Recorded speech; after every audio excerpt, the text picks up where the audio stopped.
The forest clearing fell silent, except for her ragged breathing. Blood dripped from her split lip as rough rope cut into her wrists, binding her to the ancient oak. Headlights surrounded her like a death sentence. The man in expensive shoes stepped forward, his smile cold as winter. "You should have stayed dead, farm girl." But what he didn't know was that 15 years ago, she'd been the FBI agent who'd put a bullet in the Mountain Reaper. And in exactly 30 minutes, 99 motorcycles would thunder through these woods. She just had to survive that long. The Colorado sunrise painted golden light across Pine Valley Ranch as Diana Hart tightened the final bolt on her vintage John Deere tractor. At 38, she carried the kind of beauty forged through strength, weathered skin, copper-red hair tied back practically, and observant hazel eyes that missed nothing. The old radio on her workbench played Credence, competing with static. She'd rebuilt this life from ashes. 5 years since Michael's truck went off the mountain road.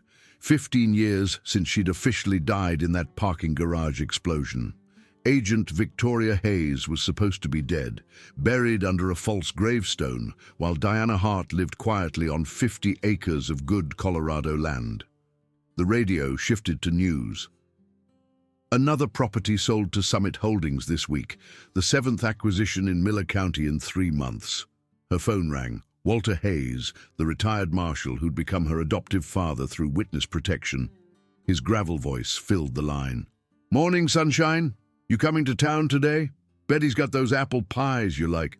"Planning on it. Need supplies anyway." "How's the knee?" "Hurts like hell when it rains, but I ain't complaining. Listen, there's something I want to talk about. Some stranger's been asking questions about properties. Got a bad feeling. Walter's instincts had kept him alive through 40 years as a U.S. Marshal. When he had bad feelings, Diana listened. After hanging up, Diana showered and changed, pausing at the locked door that had been Michael's office. Some rooms stayed closed for reasons. Inside that room lay evidence of Michael's research into local history. Research that might have gotten him killed. 40 minutes later, her immaculate 1986 Ford F-150 rolled into Pinewood, a town caught between progress and decay. Main Street featured generational businesses beside vacant storefronts. She parked near Betty's General Store, noting the unfamiliar black Escalade with Nevada plates outside the sheriff's office. "Well, look what the wind blew in!" Betty called from behind the counter. At 70, her face mapped a lifetime of Colorado weather. "Walter said you might stop by. Saved you a pie." "You're an angel, Betty." "Shame my Arthur hasn't figured that out after 50 years. She leaned forward conspiratorially. "You heard about the Patterson place? 3rd-generation farm, gone. These corporate vultures are circling all our properties." Sheriff Marcus, no, I need to avoid that name. Sheriff Tom Drake entered. 72 years old, with military posture and watchful eyes that never fully relaxed. "Diana, good to see you. Got a minute to chat outside?" On the sidewalk, Tom's expression turned serious. "Those men I was meeting with, they're from Summit Holdings. Been buying land all over the county, asked specifically about your property." Diana's spine stiffened. "My place isn't for sale?" "That's what I told them. But thought you should know they don't strike me as the type who take no for an answer." He hesitated. "One more thing. There's been talk about those unsolved cases from Montana years back, the Mountain Reaper murders." Diana's heart stuttered, but her face revealed nothing. "Vaguely. Serial killer, never caught. That's the one. 15 years ago, disappeared after killing 6 women. Thing is, there's been 2 murders over in Lincoln County with the same signature. Women tied to trees, throats cut." After Tom walked away, Diana felt ice in her stomach. In the hardware store, she overheard locals talking. "Same marks from the Montana victims. My cousin works forensics. FBI agent almost caught him back then. Woman agent. Story goes she wounded him, but he escaped, and she mysteriously disappeared after." Diana selected padlocks and extra ammunition mechanically, her mind racing. At Pinewood Retirement Home, Walter Hayes waited in his room, his eyes sharp, despite physical limitations. "You've heard," he said simply. Diana nodded. "Tom told me, and I overheard talk." Walter glanced toward his closed door. "2 women dead, same signature, and you know what that means. Could be a copycat. Could be. But you and I both know Nathan Cross was never found. Body never recovered after you shot him." Diana flinched at hearing her real name, spoken aloud. FBI Special Agent Victoria Hayes, the woman who'd tracked the Mountain Reaper for 2 years, who'd finally cornered Nathan Cross only to have him escape after she put a bullet in his shoulder. The woman who'd officially died in a car, bombing 3 weeks later, when it became clear the Cross family's connections made him untouchable. "No one's called me that in 15 years, she murmured. "Maybe it's time to remember who you were. Because if Cross is back, he hasn't forgotten." Walter paused. "And this development company suddenly interested in your land. Bit of a coincidence." Walter had been her handler in witness protection, a decorated marshal assigned to monitor her new identity. He'd become protector, friend, and eventually her adopted father when her false documentation needed strengthening. "I'll be careful." "Careful won't cut it. Remember what happened to Michael." Diana closed her eyes against the pain. "The accident was 5 years ago. You really believe Michael's truck just happened to lose its brakes the same day he accessed old Colorado land records? The same records showing the original ownership of your farm?" Before she could respond, a nurse appeared. After promising to return soon, Walter added, "Check the old lockbox in my garage. Code's your real birthday. And Diana, ask around town about the old Harrison estate. Rumors say one of Harrison's descendants is still alive, watching the Cross family." The drive back took 20 minutes.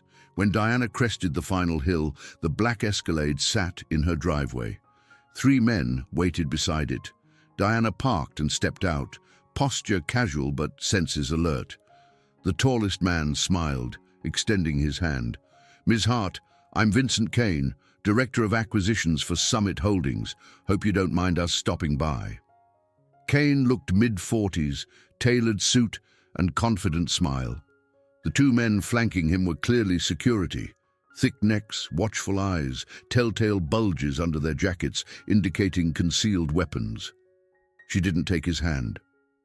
"Private property, Mr. Kane. Most folks call ahead." "My apologies. We were in the area and thought we might catch you. May we talk?" On the porch, Kane laid out his proposal.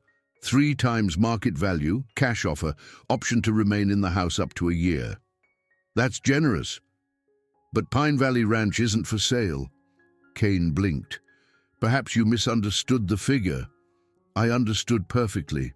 The answer is still no." The friendly facade slipped, revealing something harder. "Ms. Hart, you're operating this farm alone since your husband's passing. 50 acres is a lot for one person. Our offer would set you up comfortably." "I manage fine, Mr. Kane." One security man shifted toward his concealed weapon. Diana noted it without changing expression. Kane sighed. "I respect your attachment, Miss Hart, but you should know Summit Holdings is acquiring all land in this area. All your neighbors will eventually sell. You'll be isolated. Wouldn't be the first time." Something flickered in Kane's eyes, frustration mixed with calculating assessment. Things happen to isolated properties. Equipment breaks down. Accidents occur. Would be a shame if you encountered difficulties out here alone. The threat hung between them. "I appreciate your concern, Mr. Kane, but I'm pretty good at handling difficulties. Now, unless you have something else to discuss, I have work to do." Kane handed her his card. "Think about it. Our offer won't be on the table indefinitely." After the Escalade disappeared, Diana memorized the license plate and the faces. Their movements had been too disciplined, military training, special forces possibly. Inside the house, she went to Michael's locked office. Behind a landscape painting hung a wall, safe. She entered the combination, their wedding date, and removed a small metal case containing her past, FBI badge and credentials, identifying her as Victoria Hayes, a Glock 22 service weapon, and a sealed envelope marked contingency. She opened it, removing a burner phone with one programmed number. Taking a deep breath, she pressed dial. 3 rings. Canyon Motel. I need to speak with the manager about a reservation from August 2008. A pause. Victoria. Hello, Owen. Assistant Director Owen Palmer had been her supervisor on the Mountain Reaper Task Force, one of 3 people who knew she hadn't died. His voice sounded older, but instantly alert. Jesus Christ, are you compromised? Possibly. 2 new victims with Cross's signature in Lincoln County, and a development company suddenly very interested in my farm. What company?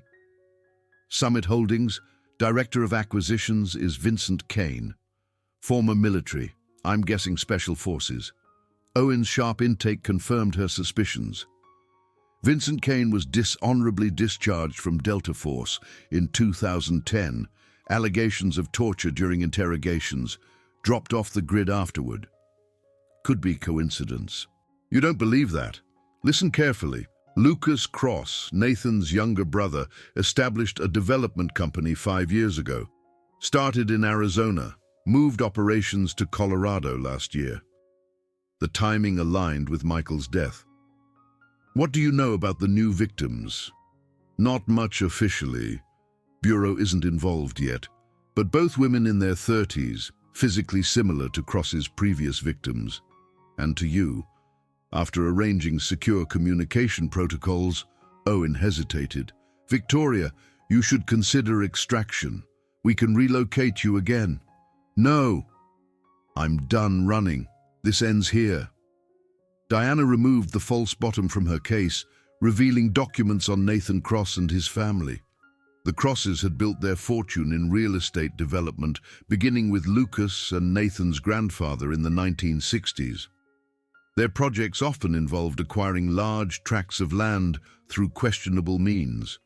They'd cultivated political connections that made them virtually untouchable.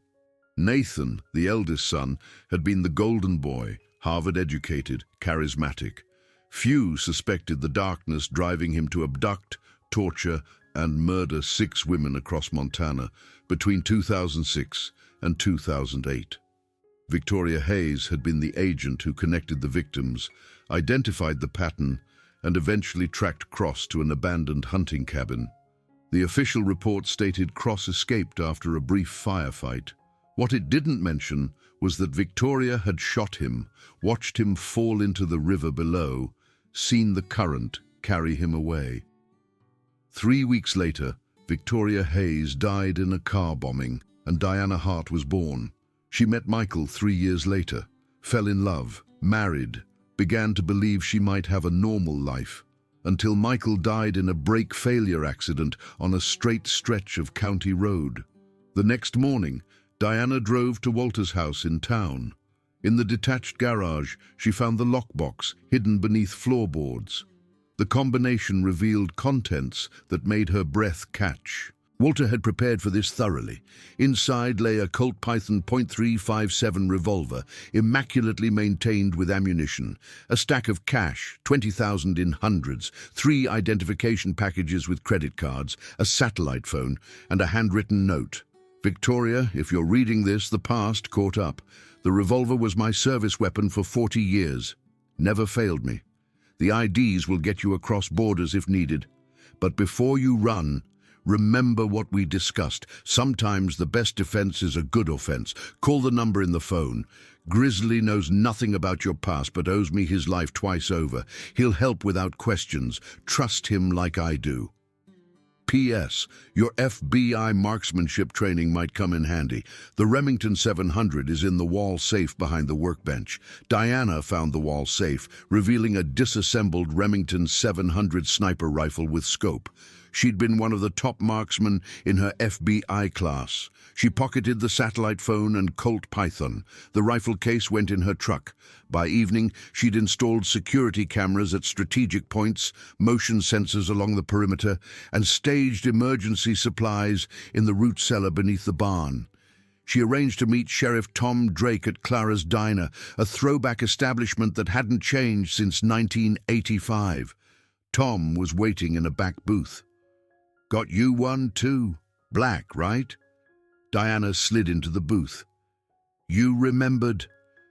42 years in law enforcement, you learned to notice details." Tom studied her face. "Walter called this morning.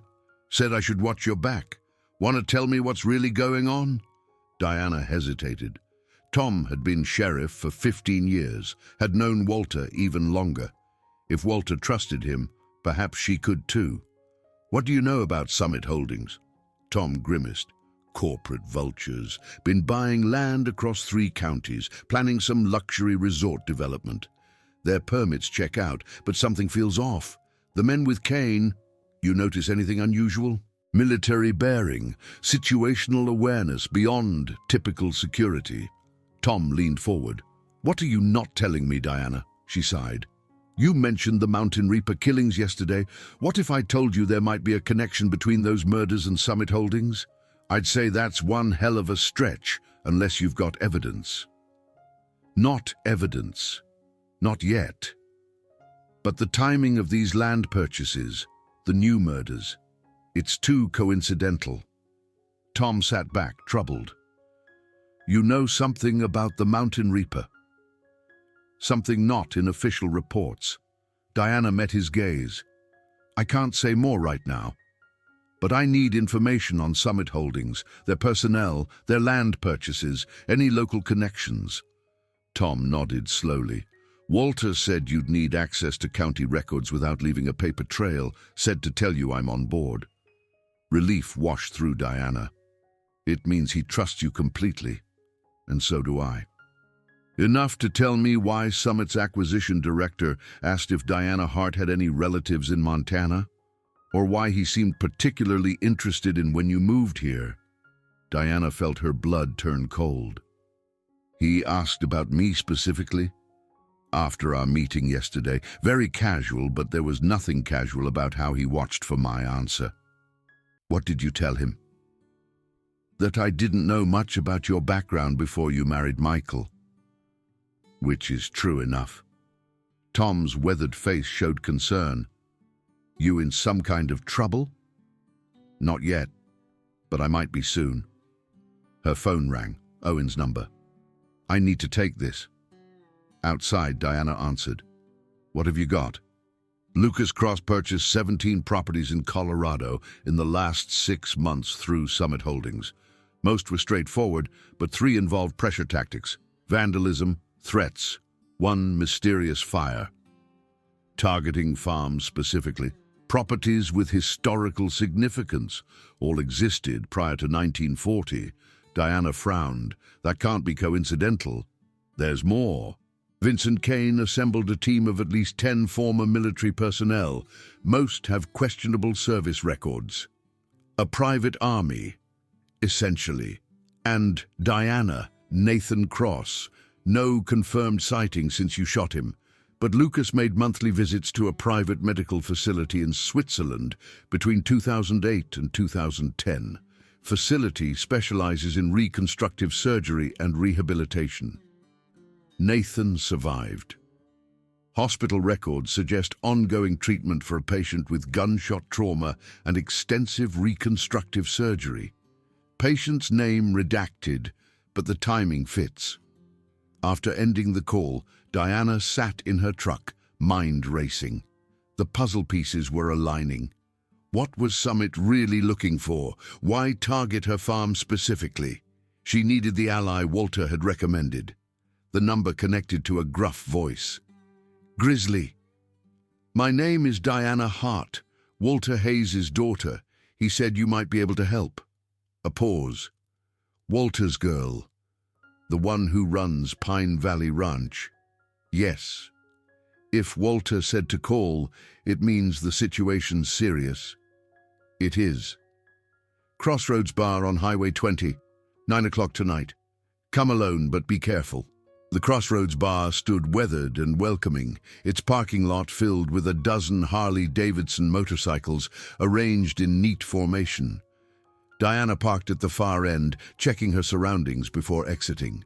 The Colt Python rested in a shoulder holster beneath her jacket. Inside smelled of beer, leather, and wood smoke. Vintage neon signs illuminated wood-paneled walls decorated with military memorabilia. A jukebox played Sky Nerd. The dozen patrons were mostly men in their 60s and 70s, wearing leather vests emblazoned with military insignia and the words Iron Brotherhood MC. They fell silent as Diana entered, all eyes assessing the newcomer. From a back table, a mountain of a man rose and approached. Standing well over 6 feet with a barrel chest and thick grey beard, William Grizzly Thompson looked exactly as his nickname suggested. Despite his size, he moved with balanced grace. Diana Hart. His voice matched his appearance. Deep, powerful, controlled. Diana nodded. Walter said you might need help someday. Said when that day came I shouldn't ask questions. Grizzly gestured toward his table. But I'm guessing you'll tell me enough to know what I'm getting into. As they sat, Diana noticed Vietnam service tattoos on Grizzly's forearms, Desert Storm campaign ribbons pinned to his vest, and alert intelligence in his eyes. I have enemies, Diana began simply. Powerful ones. They're after my land. But it's more than that. They want me. And they've killed at least 2 women who look like me while searching. Grizzly's expression didn't change. These enemies military? Some. Former special forces led by a man named Vincent Kane. Recognition crossed Grizzly's face. Kane, Delta Force washout, bad reputation even by Delta standards. You know him? Know of him? Military community talks. Man like that makes waves. Grizzly studied her. What's he want with a farm in Colorado? Diana chose her words carefully. I believe they're searching for something they think is on my land, something valuable enough to kill for. And you? I have history with them. History they want buried along with me. Grizzly nodded slowly. Walter always said there was more to you than met the eye. Said you had skills. Said if you ever needed backup, I should provide it without hesitation. He gestured around the bar. Every man here is a veteran. Iron Brotherhood. We look out for our own. I'm not a veteran. You're Walter Hayes's daughter. That's good enough. Grizzly leaned forward. Now tell me what you need. Information first. About Summit Holdings, their operations, then possibly protection. Grizzly turned and beckoned a lean, gray-haired man at the bar. Rivers, join us. The man called Rivers approached, moving with slight stiffness. His face was weathered, eyes sharp behind wire-rimmed glasses. Diana Hart, this is Paul Rivers, former Army surgeon, 3 tours in Desert Storm. Also happens to be the county assessor's office manager. Rivers extended his hand. Miss Hart, Grizzly mentioned Walter's daughter might need help. Information on property purchases by Summit Holdings. Specifically what they might be looking for. Rivers' expression grew thoughtful. I've been tracking their acquisitions. There's a pattern. He pulled out a small notebook with a hand-drawn map. See these markers? All properties purchased by Summit in 6 months. Notice anything? Diana studied the map. The properties formed a rough semicircle around an unmarked central area, her farm. They're surrounding Pine Valley Ranch, she said quietly. Rivers nodded, and overpaying significantly for specific properties, all of which share one historical characteristic. They were all part of the original Harrison estate in the 1920s and 30s. The name struck a chord. Michael had been researching local history before his death. The Harrison name had appeared in his notes. Harrison, as in Eli Harrison, the bootlegger. The very same. During Prohibition, Harrison ran the largest illegal alcohol operation in 3 states from his Colorado base, made a fortune, then disappeared in 1933 along with his entire fortune, gold and cash. And Summit thinks this fortune is buried somewhere on the old Harrison property. That would explain their interest in specific parcels, Rivers agreed. There's been talk for decades that one of Harrison's descendants is still alive, keeping tabs on the Cross family. Diana felt pieces clicking into place, and my farm would have been what? The main house. The heart of the original estate, Rivers confirmed. Diana's mind raced. Michael's research, his accident, Summit's determination, all connected to a Prohibition-era fortune. Was there any connection between the Harrison family and Montana, or possibly the Cross family? Rivers's eyes narrowed thoughtfully. After Harrison disappeared, much of his property was eventually purchased by a development company called Peak Enterprises in the 1960s. Peak was one of the early ventures of Raymond Cross, Lucas and Nathan Cross's grandfather. The final piece slotted into place. The Cross family had been searching for Harrison's fortune for generations. Lucas was continuing the search using Summit as cover, and if Nathan was alive, he'd have the perfect opportunity to combine treasure hunting with his vendetta. Before Diana could respond, Sheriff Tom Drake burst through the door, expression grim. "Diana, your farm's on fire." The words hung like smoke. Diana was already moving. Grizzly's massive hand caught her arm. Not alone! The parking lot erupted into controlled chaos as leather-clad veterans mounted motorcycles. Within minutes, engines roared as a convoy of motorcycles and Diana's F-150 thundered toward Pine Valley Ranch. They crested the final hill, and Diana's heart sank. Orange flames illuminated the night sky. Not the farmhouse, but the old barn blazed fiercely, flames reaching 30 feet.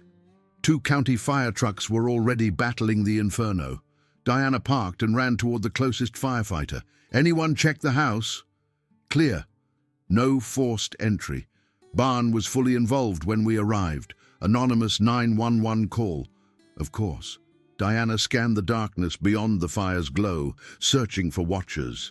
Kane or his men would be observing. Grizzly appeared beside her. "This is just the opening move. Testing your defenses, seeing who comes to help."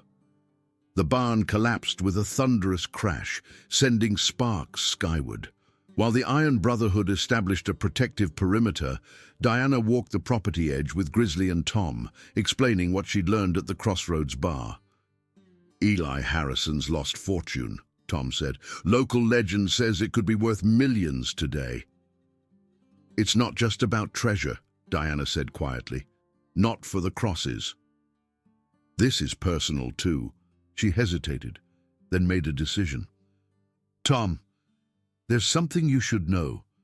My real name is Victoria Hayes. I was an FBI agent assigned to the Mountain Reaper Task Force. 15 years ago, I tracked Nathan Cross to a cabin in Montana, shot him, but he escaped. 3 weeks later, I officially died in a car bombing and entered witness protection." Tom absorbed this without visible surprise. "And now you think he's back?" The new murders match his signature exactly. 2 women who look like me, left in woods just like his victims in Montana. Grizzly's expression darkened. "Messages. Telling you he's coming. Or trying to draw me out," Diana agreed. "The land purchases, pressure on local farmers, now this fire. They're escalating." By dawn, the barn was smoldering ruins. The Iron Brotherhood had maintained protective watch through the night. As firefighters packed equipment, Diana surveyed the damage. Equipment destroyed, feed lost, a significant blow. "Insurance will cover some," Tom said. Diana went inside to check Daniel's study. The wall safe appeared untouched, but something felt wrong. She scanned carefully, noting subtle discrepancies. Chair slightly misaligned, a book pushed back further than others. Someone had been here. She opened the safe. FBI credentials, gun, cash, all present. But when she removed the false bottom, her stomach dropped. Several documents from her cross-investigation were missing, specifically pages detailing her research into the Harrison connection. She called Owen immediately. My place was hit last night. Barn burned as distraction. Someone went through my files on Cross. Professional job? Very. They knew exactly what they were looking for, took only the Harrison research. Owen cursed softly. The Cross family's been obsessed with finding Harrison's fortune for generations. Raymond Cross believed Harrison double-crossed his own father during Prohibition. So it's vengeance and greed. I've got more. Lucas Cross made 6 trips to a private clinic in Switzerland this past year. Same clinic where he visited regularly after his brother's disappearance. Nathan's alive, Diana stated flatly. Hospital records suggest ongoing treatment for gunshot trauma. Patient's name redacted, but the timing fits. He survived, and he's been planning his comeback. Victoria, you should consider extraction. No. I'm done running. This ends here. After ending the call, Diana returned to the barn ruins. Behind the collapsed structure, a small root cellar remained intact.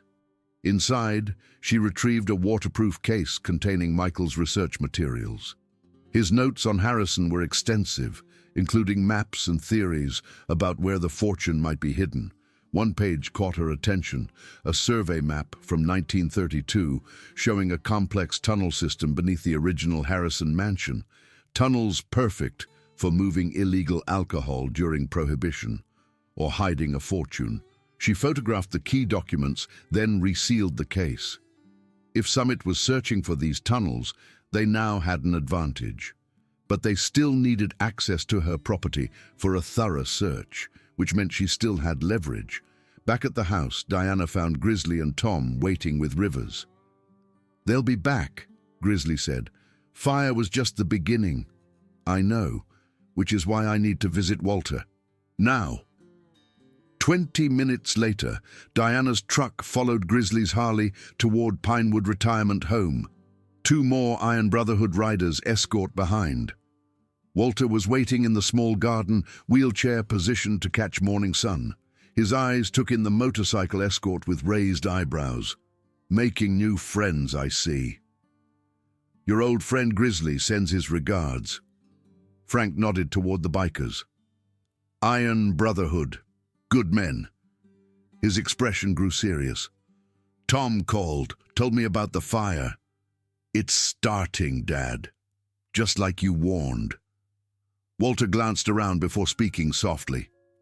"What does Kane know?" "Enough to be dangerous. They took Michael's research on Harrison from the house while the barn burned, but they missed the material in the root cellar." "The tunnels." Walter's voice lowered. "There's something I should have told you years ago about Michael." Diana felt a chill. "What about him?" "He came to see me a week before his accident. Said he'd found something in county records, a connection between the Cross family and Harrison. Said he was going to confront Lucas Cross about it." "He what?" Diana fought to keep her voice steady. "Why wouldn't you tell me?" Walter's face showed regret. "You were finally healing. I thought knowing would only bring pain without changing anything. It would have confirmed what I suspected, that Michael's death wasn't an accident." "I know, and I'm sorry." Walter reached into his pocket, withdrawing a small key. "Michael left this with me. Said if anything happened, I should give it to you. It opens a safety deposit box at First National Bank in Carson County." Diana stared at the key. "He knew he was in danger." "I think he suspected." Walter paused. "Victoria, have you spoken with Edward Harrison about any of this?" Diana's eyes narrowed. "Edward Harrison. We play chess twice a week. Smart old man.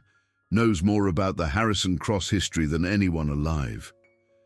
Rivers mentioned one of Harrison's descendants might still be alive.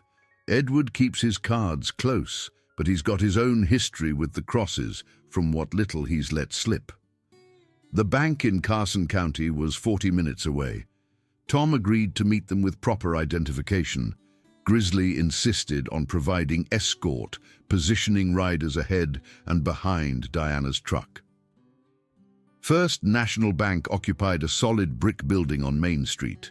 The manager seemed flustered by motorcycles and a sheriff, but Tom's badge smoothed the process.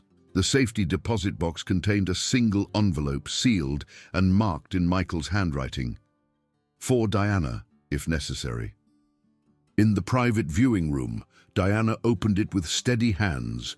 Inside were photographs, documents, and a handwritten letter.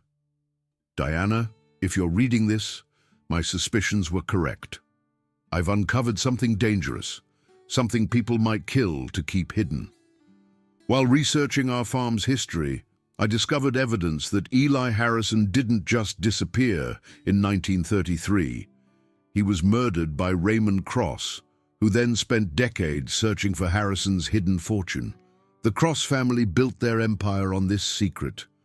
Most disturbing is what I found about your past. I know who you really are. I discovered your connection to Nathan Cross when researching the family history. I don't know all the details, but I understand why you've kept secrets. I love you no matter what name you use. If something happens to me, take these documents to Sheriff Drake. Trust him, and know that I have always loved you, Victoria. Diana lowered the letter, vision blurring. Michael had discovered her real identity, and instead of confronting her, he'd tried to protect her, had died trying.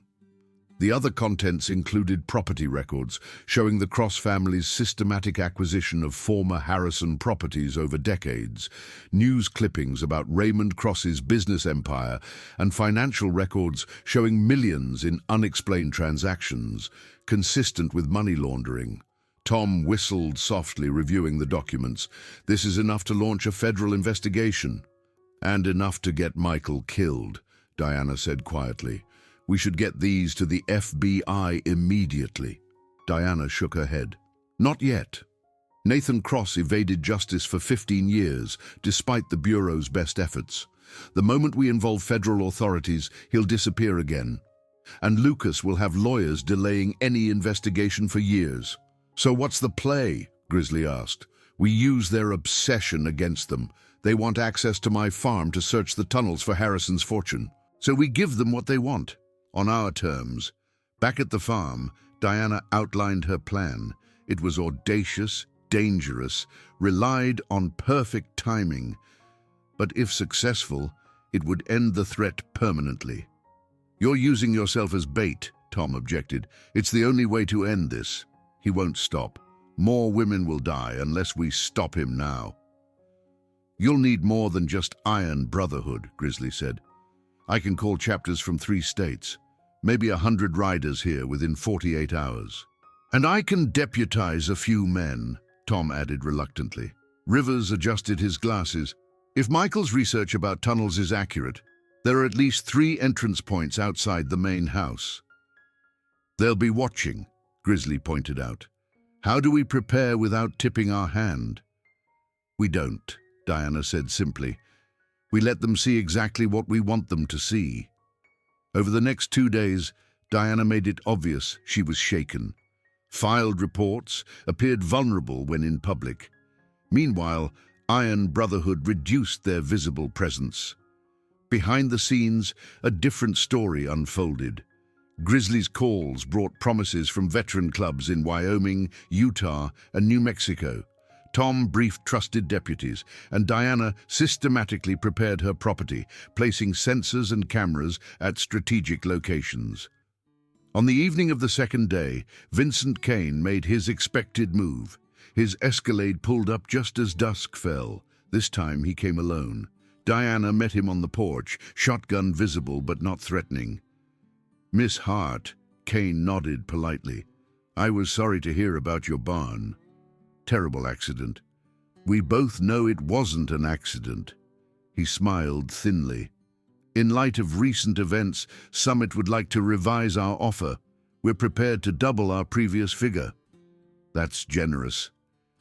You could be moved out by week's end with more than enough money to start fresh somewhere safer. The threat in his final words hung between them.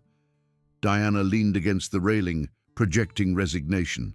Before I consider your offer, I'd like to speak with your real employer. Tell Lucas Cross I want to meet him directly. Kane stiffened. I don't know what you mean. Tell Lucas I've found something in the tunnels beneath this house. Something that belonged to Eli Harrison. Kane went very still. What exactly have you found? That's between me and Mr. Cross.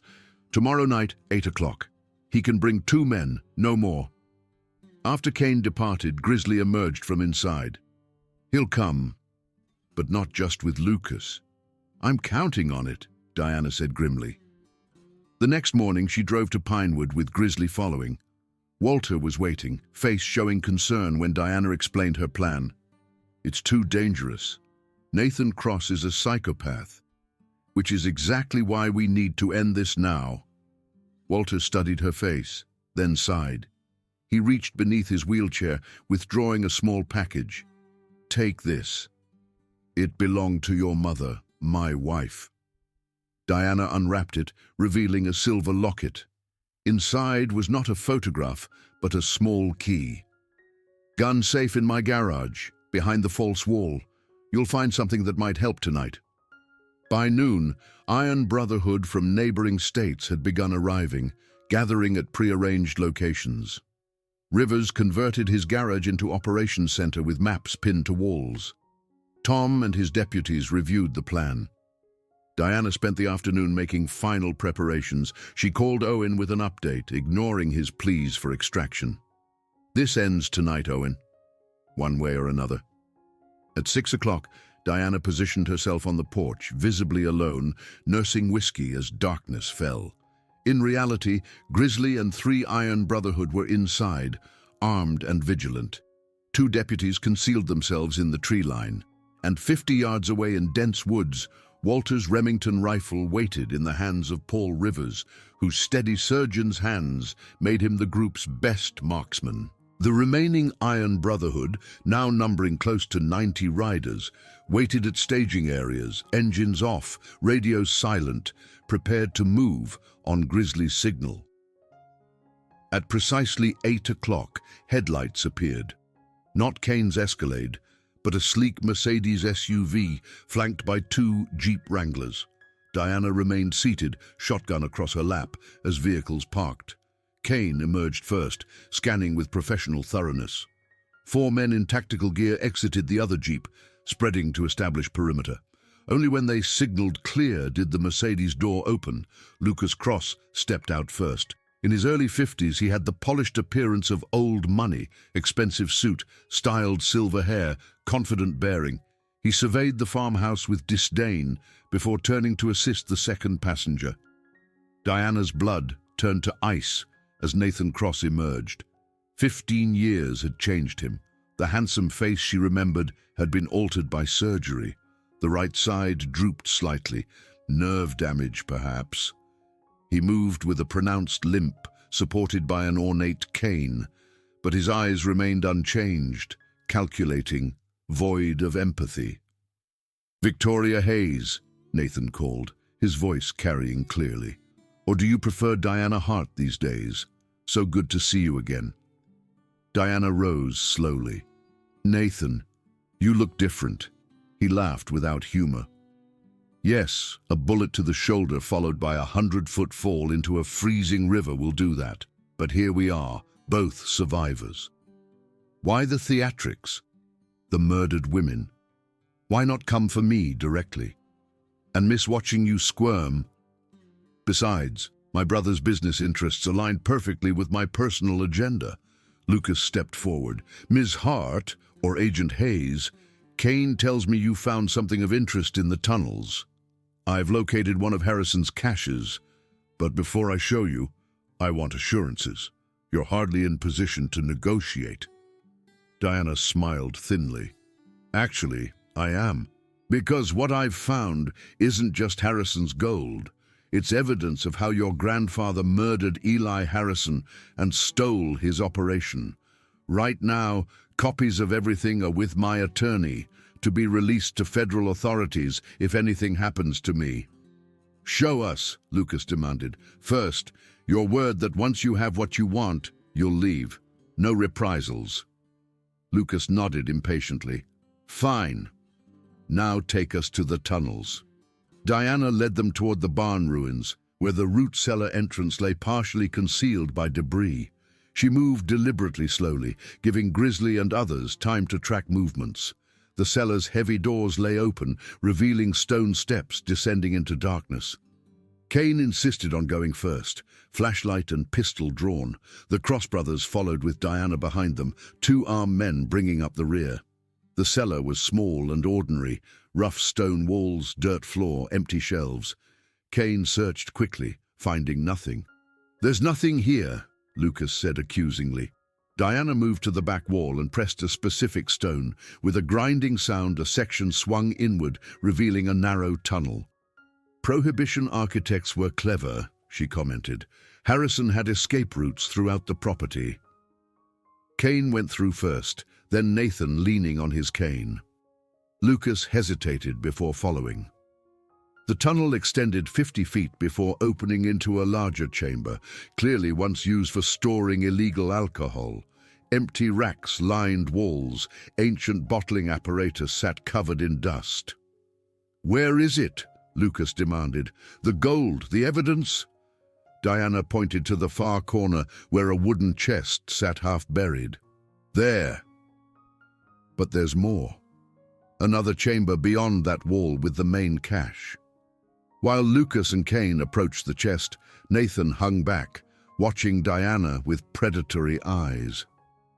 You know what I did to those women in Lincoln County, Victoria? Made them beg. Made them say your name before I cut their throats. Diana met his gaze steadily. Is that what you did to Michael too? Oh no, he died too quickly. A shame, really. Especially after he started asking questions about my family. Lucas called from the corner. It's locked. Kane, break it open. As Kane knelt beside the chest, Diana pressed a hidden button on her watch, the signal. Above ground, Grizzly and his men would be moving, the Iron Brotherhood mounting motorcycles, Tom and deputies approaching. You won't get away with this, Nathan, Diana said quietly. His smile was terrible. Already have. You think I didn't anticipate a trap? My men have been watching your biker friends all day. A muffled explosion shook dust from the tunnel ceiling, then another closer. Shaped charges, Nathan explained casually, set at strategic points. In about 2 minutes, this entire network will collapse. Lucas gets his gold. I have my revenge. And you, Victoria, you'll simply disappear. Another explosion, closer still. Kane had broken the chest open, revealing stacks of gold coins and currency. We need to go now, he shouted, shoving gold into a bag. Lucas looked torn between greed and self-preservation. There is no main cache, Diana said calmly. Just enough gold in that chest to ensure you'd be distracted when the charges went off. Nathan's eyes widened with understanding. It's a trap. Move now. Too late. The final charge detonated behind them, collapsing their escape route in a choking cloud of dust and debris. Simultaneously, Diana slammed her elbow into a light switch, plunging the chamber into darkness. In the confusion, she activated the infrared beacon on her belt, a signal to Rivers above ground tracking movements through thermal scope. Then she rolled behind wooden racks as Kane and guards fired blindly. Stop shooting, you idiots, Nathan's voice rose. You'll hit support beams. Too late. A thunderous crack announced one wooden support's failure, then another. Dirt and stone began raining as the chamber ceiling started giving way. Diana felt her way along the wall to the concealed exit she'd discovered during preparations, a narrow shaft that had once served as an air vent. As she pulled herself upward, she heard Lucas's panicked shouts and Kane's curses. The shaft emerged 50 yards from the root cellar, hidden among trees. As Diana climbed out, Grizzly and 2 Iron Brotherhood met her. Tunnel's collapsing, she gasped. Tom and his men secured the house, Grizzly reported. Took down 4 of Kane's men without firing a shot. But we've got problems. Another dozen mercenaries just arrived at the north edge. The sound of motorcycle engines roaring provided the answer. Iron Brotherhood were converging, nearly 100 strong. We need to secure the tunnel entrance, Diana insisted. Make sure none escape that way. But as they approached the root cellar, the ground before it suddenly collapsed inward with a deafening rumble. The entire tunnel system was giving way, sinking as decades-old supports surrendered. Dust billowed from the massive sinkhole, illuminated by approaching motorcycle headlights. The night air filled with the thunder of Harley engines as Iron Brotherhood arrived from all directions, forming a protective ring. From the trees, Rivers appeared, Walter's rifle slung across his back. No thermal signatures in the collapse zone. If they're still down there, they're not moving. Tom's patrol car pulled up, lights flashing. Diana, we captured 6 of their men at the house. The rest scattered when they heard the motorcycles. For a moment it seemed the threat had ended with the tunnel collapse. Then a shot rang out from darkness beyond the sinkhole. Grizzly grunted and staggered, blood blossoming on his vest. "Sniper!" Rivers shouted, pulling Diana to cover behind a tree. More shots followed as Kane's remaining men opened fire from concealed positions. Iron Brotherhood returned fire, creating chaotic combat illuminated by muzzle flashes and headlights. In the confusion, Diana spotted movement at the far edge of the sinkhole, a figure pulling itself from a secondary tunnel entrance, moving with a distinctive limp despite obvious injuries. Nathan Cross had survived. Again. As he staggered toward the trees, Diana made her decision. Grabbing Rivers's rifle, she sprinted through darkness, using cover of gunfire to circle behind Nathan's escape route. She found him leaning against a tree, blood streaming from a head wound, expensive clothes caked with dirt. His cane was gone. "Victoria," he wheezed, seeing her emerge with the rifle trained on him. "Come to finish the job." "You're under arrest, Nathan. For the murders in Montana, the women in Lincoln County for Michael." He laughed, a wet rattling sound. "Still playing by rules. That's why I'll always win. You can't do what needs to be done. Don't test me. You know what they called me?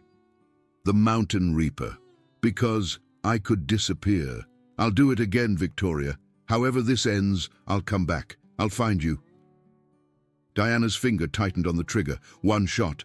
One end to 15 years of nightmares. "Do it," Nathan taunted. "Become like me." Diana drew a deep breath, then slowly lowered the rifle. "No, I'm nothing like you. You face justice now." Nathan lunged suddenly, a blade appearing as he slashed toward her throat. Diana sidestepped with practiced grace, catching his wrist and using his momentum to slam him face first into the tree trunk. The knife fell as she twisted his arm behind him, driving him to his knees. "It's over, Nathan," she said firmly, pressing the rifle barrel against his skull. "You've lost." Tom arrived with deputies, applying handcuffs to the bleeding, cursing killer. As deputies led Nathan away, Tom turned to Diana. "Grizzly's wounded but stable. Paramedics are coming. We captured 9 of Kane's men. No sign of Kane or Lucas." "They're still in the tunnels," Diana said with certainty. "My men are securing the perimeter. If they surface, we'll find them." Distant sirens announced emergency services arriving. Red and blue lights strobed through trees as police and ambulances converged. Grizzly was sitting upright when Diana reached him, grimacing as Rivers applied pressure to a shoulder wound. "Just a scratch." "You saved my life," Grizzly shook his head. "Just returning favor to Walter." "He saved mine twice in Desert Storm." He managed a pained smile. "Never mentioned his daughter would be former FBI taking on a damn psychopath." As paramedics worked on wounded, Diana stood at the massive sinkhole's edge. Somewhere below lay Harrison's fortune, buried again beneath earth and stone. Somewhere down there, perhaps lay Vincent Kane and Lucas Cross, claimed by the treasure they'd killed to possess. The night air filled with Harley rumbles as Iron Brotherhood established protective perimeter. Tom coordinated with arriving units, and Nathan Cross sat handcuffed in a patrol car, finally captured after 15 years. Diana felt strange unreality. The nightmare defining her existence for 15 years was ending. But as she watched the patrol car carrying Nathan disappear down her driveway, she couldn't shake the feeling something remained unfinished. The collapse had been too convenient. Kane, too experienced to be trapped so easily.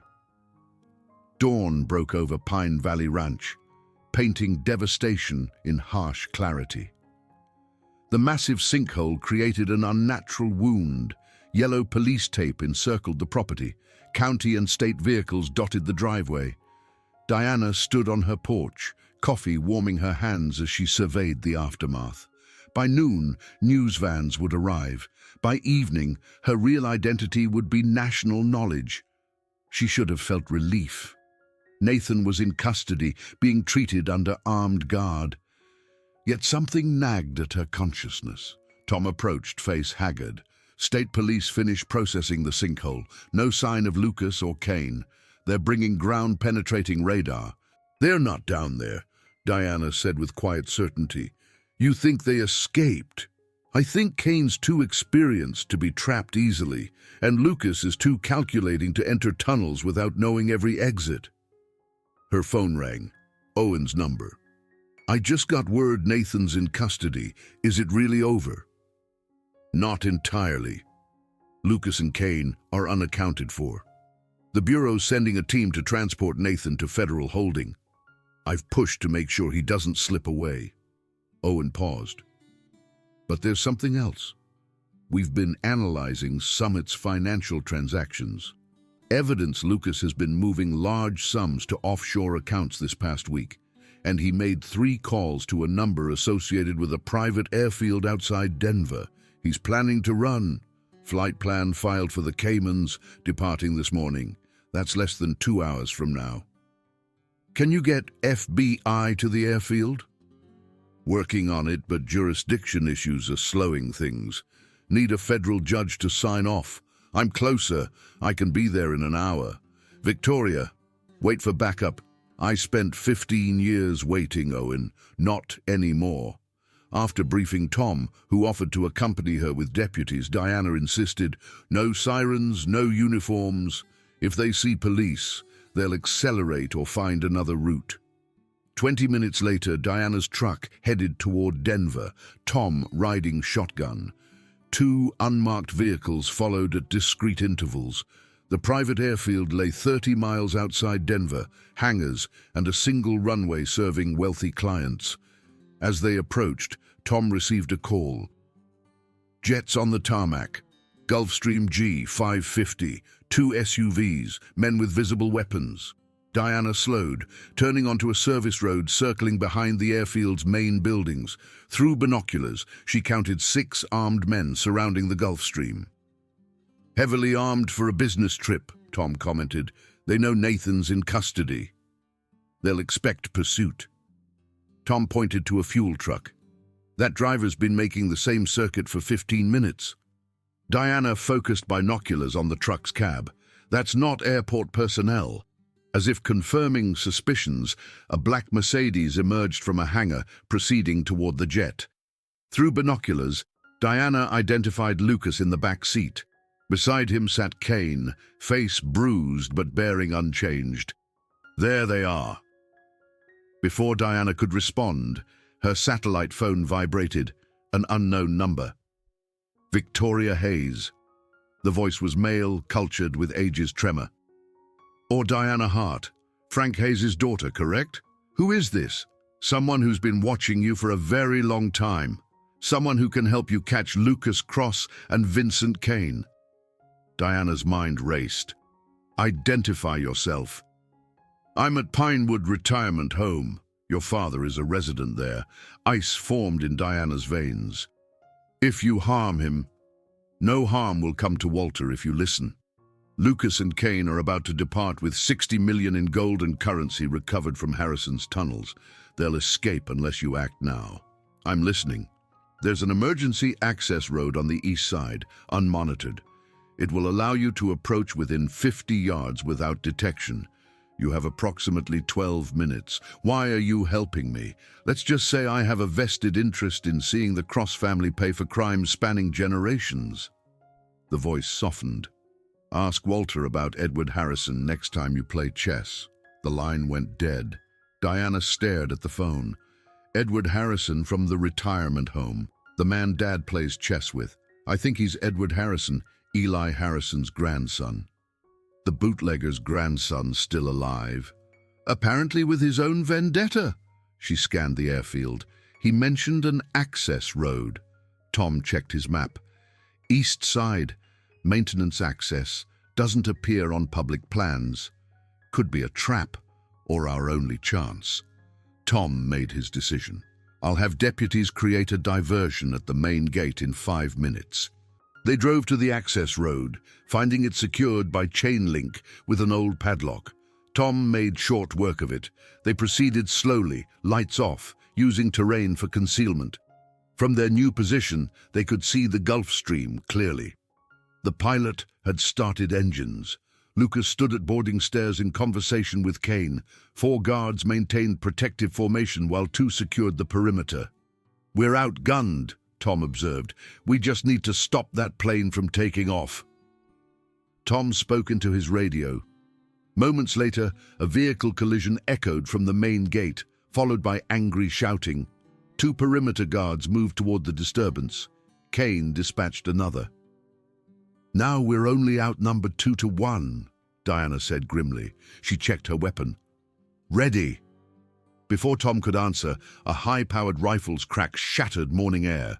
1 perimeter guard dropped instantly. A second shot, another guard fell. What the hell? Tom pressed lower. A third shot struck 1 guard near Lucas and Kane. Panic erupted. Remaining guards returned fire blindly. Lucas ran for the aircraft steps, Kane following while shoving his employer ahead. They're getting away, Tom growled, raising his weapon. Wait! Diana commanded, watching as the jet's door began closing.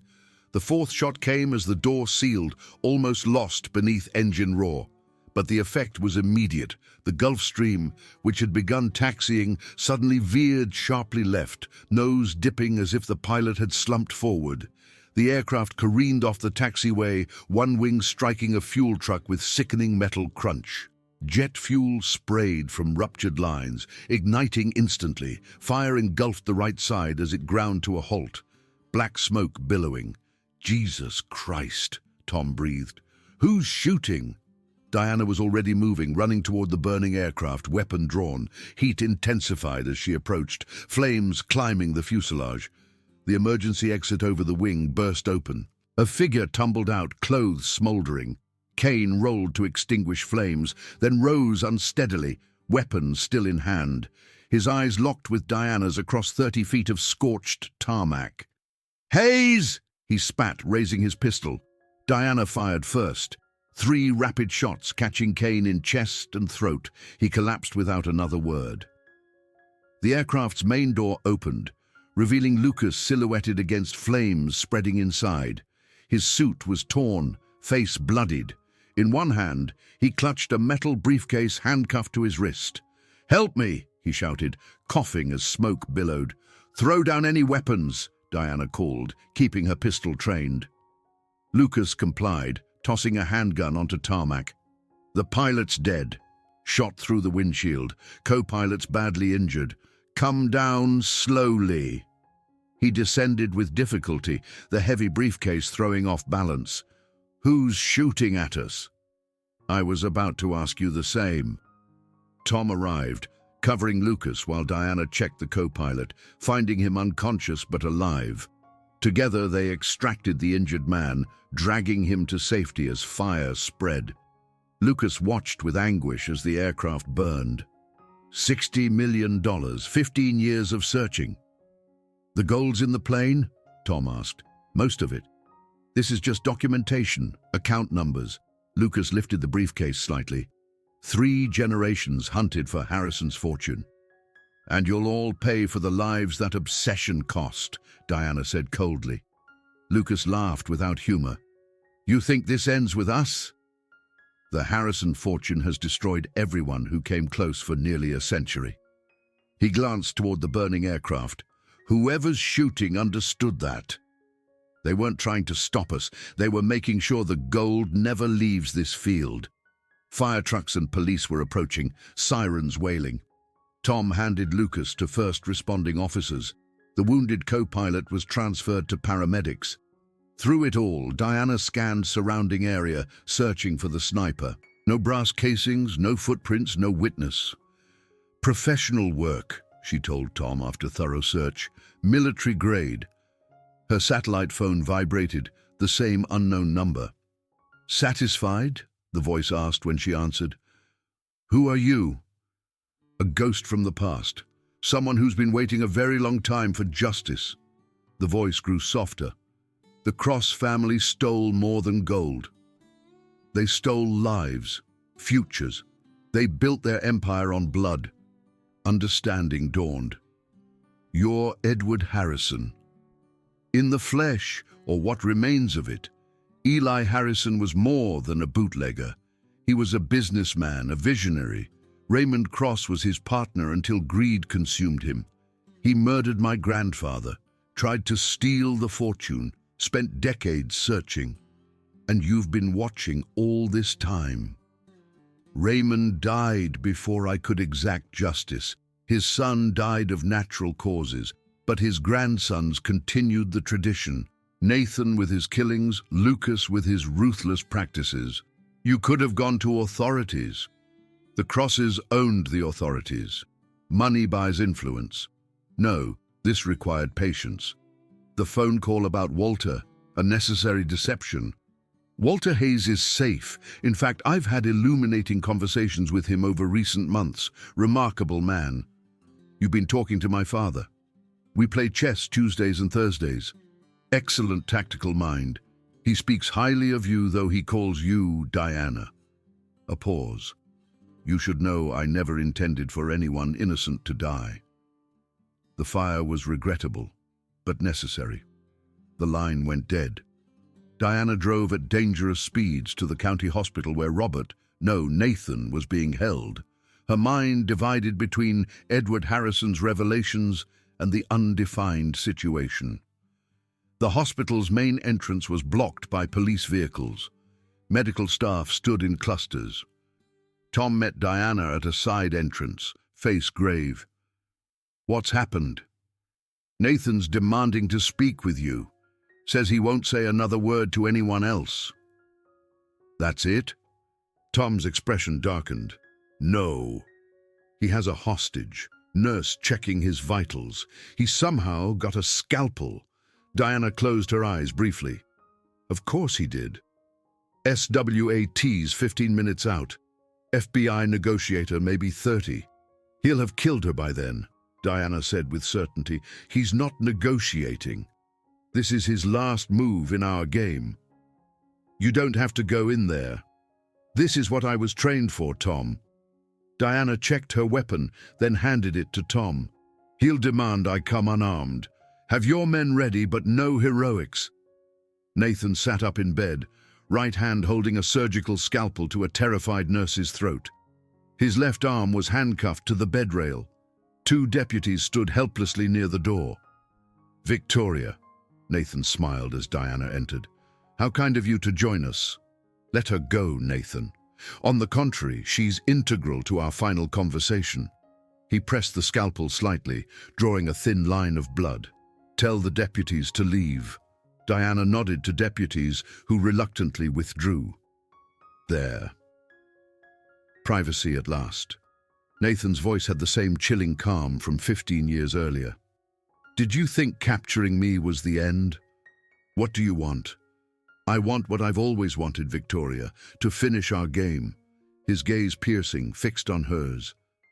"Do you know why I let you live 15 years ago? Enlighten me. Because death was too simple. I wanted you to live in fear, looking over your shoulder, knowing I might appear at any moment."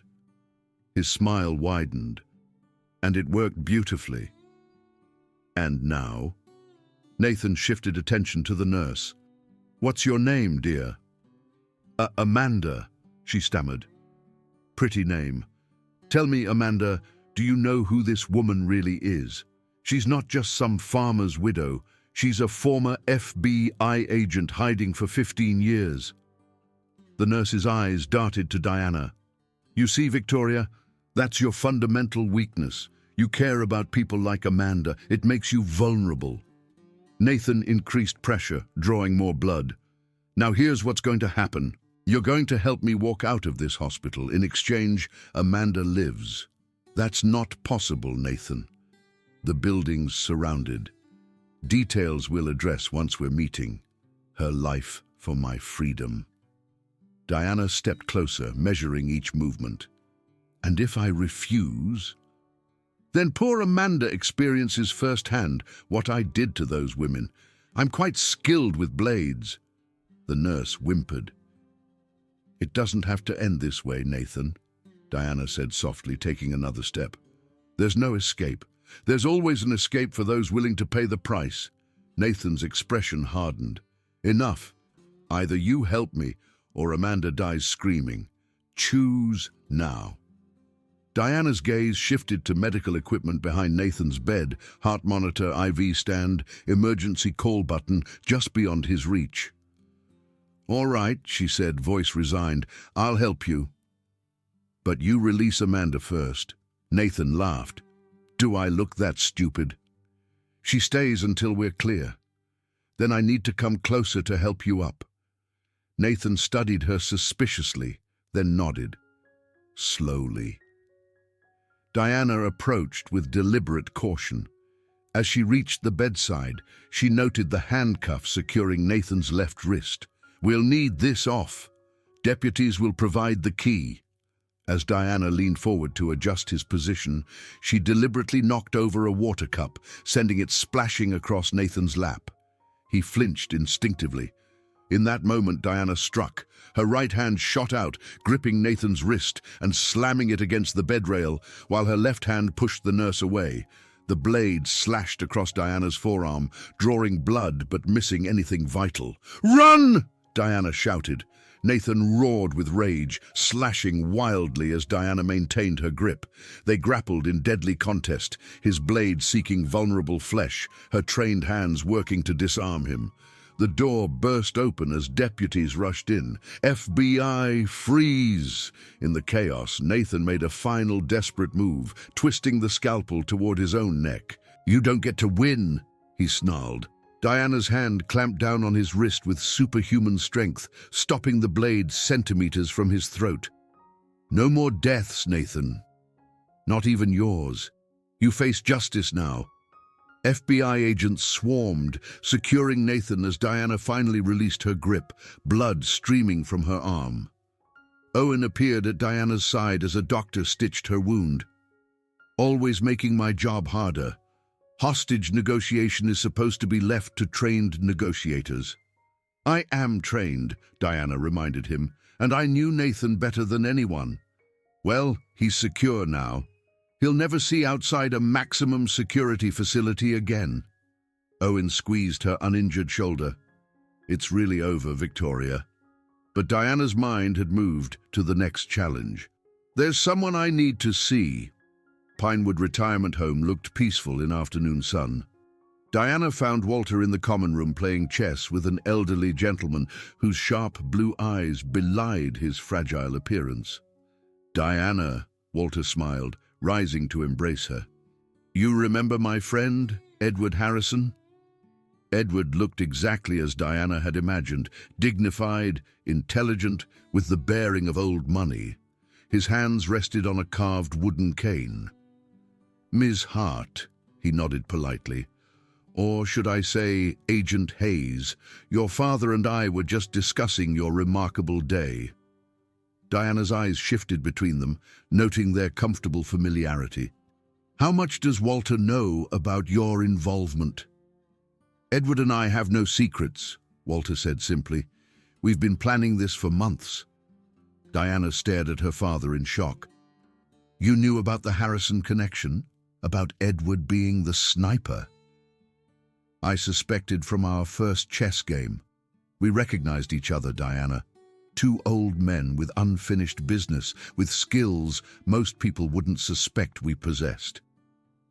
My rifle, Diana said with sudden understanding. You gave it to me knowing I wouldn't need it, because Edward already had his own. Edward smiled thinly.